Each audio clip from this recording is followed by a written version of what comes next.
Here, the South African Medical Research Council has raised concern over the serious health risk linked to recent flooding in parts of Mpumalanga and Limpopo, with vulnerable communities facing both immediate and long-term public health threats. And for more on this, we are now joined by Deputy Minister of Water and Sanitation, David Mahlobo, and he joins us now via our video link. Mr. Mahlobo, thank you so much for your time this evening here in SABC News.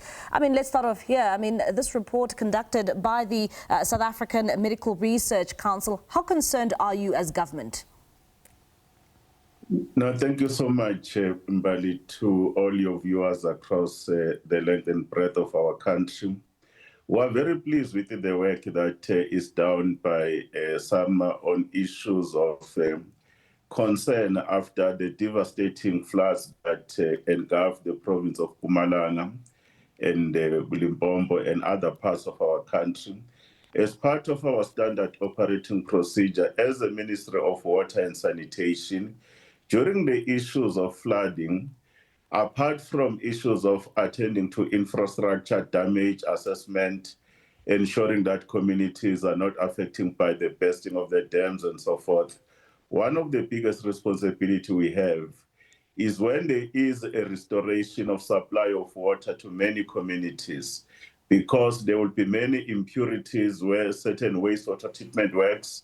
You will find that there will be issues of illegal discharges by a number of industries, but you'll also find that there's a lot that is coming through issues from agriculture and soil erosion.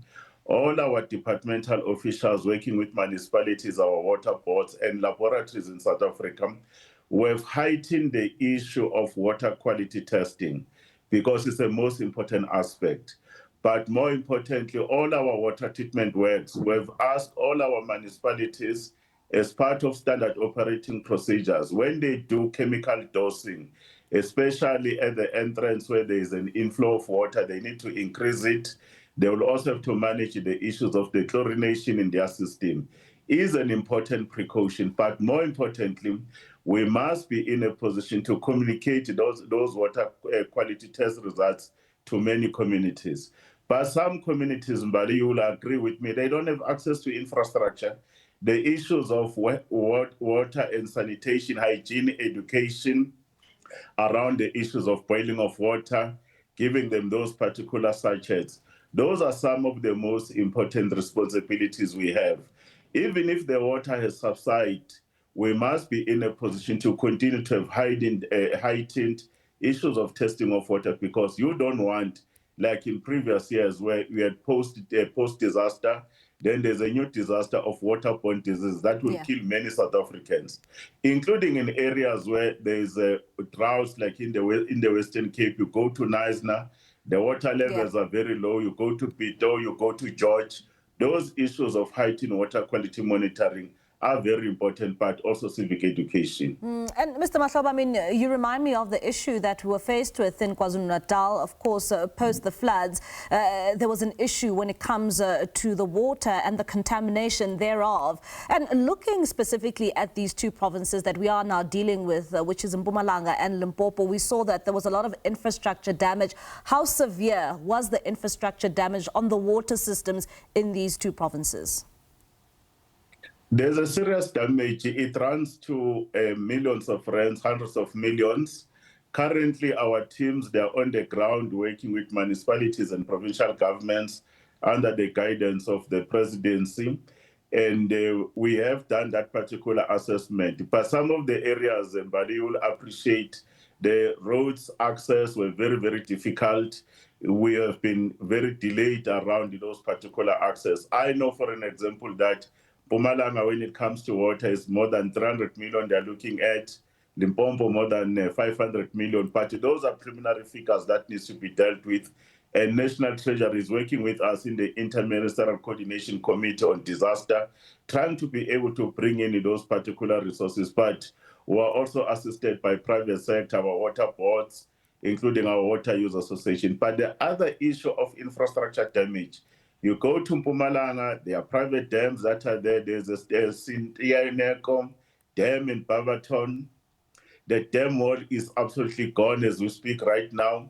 were to send our professional engineers work with the provincial government and the irrigation board because it's a private dam.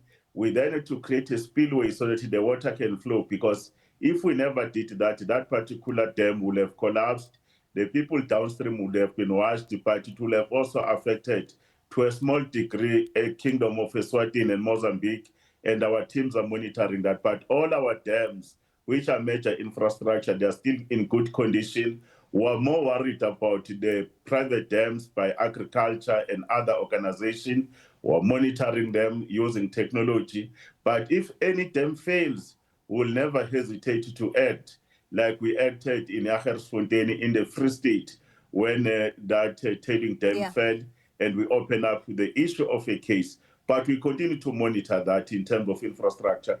Most of the wastewater treatment works, they were affected in terms of the pumps that were actually flooded, including the raw water treatment works.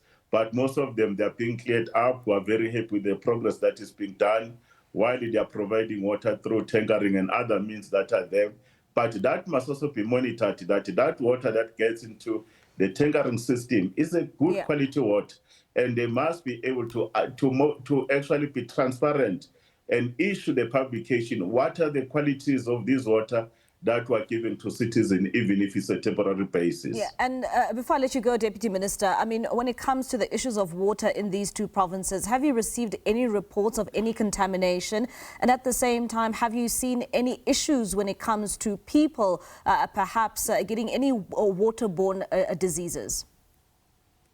At this stage, we don't have any results of any waterborne disease that have been reported. But what has happened because of the overflows that have been happening and the runoff, a lot of the water in those particular provinces, you could see there's high levels of turbidity. The water is not much clearer. That's why when it came to issues of treatment, the issues of deposition of alkaline at the beginning, the issues of chlorination, because chlorine helps a lot to deal with issues of killing of microorganism or bacteria. And we're very pleased that at this stage, there's not been any reporting. But more importantly, we must also be able to deal with issues of private water, individuals who are selling water through their buggies, using their water tanks. Those ones, we don't have access to them, so that we don't actually expose our communities. Therefore, it is important that councillors and water communities must be more vigilant during this particular period, but also the advice that we give to communities. Communities, we appeal, we must work together. Let's hit the call during this period. The rains are still coming as we speak right now. We're not out of the woods. All right, Mr. Mahlobo, thank you so much for your time. That's the Deputy Minister of Water and Sanitation, David Mahlobo, there just reacting to that report by the South African Medical Research Council, raising concerns over issues around water and issues of contamination.